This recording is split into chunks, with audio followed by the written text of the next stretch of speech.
Perbandingan pencapaian dan masalah yang dihadapi Orde Lama dan Orde Baru. Pengertian, demokrasi terpimpin atau Orde Lama 1945 sampai 1965 adalah masa ketika Presiden Indonesia Soekarno berkuasa di bawah naungan Undang-Undang Dasar 1945 yang asli. Orde Baru 1966 sampai 1998 adalah sebutan bagi masa pemerintahan Presiden Jenderal Soeharto di Indonesia. Berikut kondisi politik pada masa Orde Lama dan Orde Baru. Orde Lama. Pada masa Orde Lama, kondisi politik masih diwarnai dengan rasa nasionalisme tinggi dengan banyaknya proyek pembangunan yang dikerjakan. Tapi, pada masa Orde Lama, pemerintah fokus pada pembangunan nasional semesta berencana 8 tahun, karena pada saat itu, pemerintah sedang fokus pada perebutan kembali Irian Barat dari Belanda. Hal ini membuat kondisi politik Indonesia pada saat itu mengalami ketidakseimbangan, sehingga banyak terjadi gerakan pemberontakan. Jadi, bisa kita simpulkan bahwa kondisi politik pada masa Orde Lama tidak stabil. Orde Baru. Orde Baru berkehendak ingin melaksanakan Pancasila dan Undang-Undang Dasar 1945 secara murni dan konsekuen sebagai kritik terhadap Orde Lama yang telah menyimpang dari Pancasila.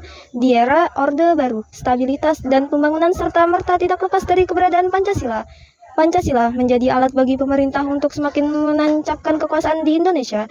Pancasila begitu diagung-agungkan. Pancasila begitu gencar ditanamkan nilai dan hakikatnya kepada rakyat. Di masa Orde Baru, pemerintah membuat kebijakan politik yang baru dengan tujuan untuk membangun ekonomi dan menciptakan stabilitas dan keamanan nasional. Salah satu upaya yang dilakukan pada masa ini adalah membubarkan Partai Komunis Indonesia, PKI, dan organisasi-organisasi pendukung yang diduga terlibat dalam peristiwa Gerakan 30 SPKI.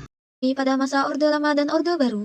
Orde Lama menggunakan sistem perekonomian komunis atau sosialis tertutup. Namun kebijakan ekonomi ini dibuat untuk memajukan industri kecil untuk memproduksi barang pengganti impor untuk mengurangi tingkat ketergantungan terhadap luar negeri. Tapi sayangnya, perekonomian Indonesia pada masa ini mengalami keterpurukan atau menurun drastis. Sebab pengeluaran besar-besaran yang digunakan bukan untuk pembangunan dan pertumbuhan ekonomi, tapi pengeluaran militer untuk biaya konfrontasi Irian Barat, impor beras, proyek mercusuar, dan dana revolusi untuk membalas jasa teman-teman dari rejim yang berkuasa. Selain itu, pada masa ini, kebijakan ekonomi Indonesia cenderung lebih menguntungkan keberlanjutan bisnis orang Cina di Indonesia.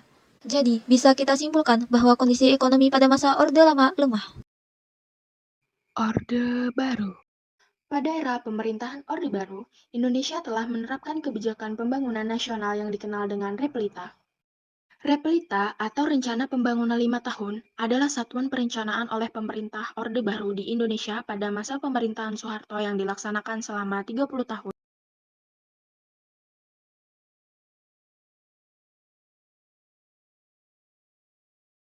Pelita atau pembangunan 5 tahun adalah pembangunan terencana yang dilakukan setiap 5 tahun sekali pada era Orde Baru.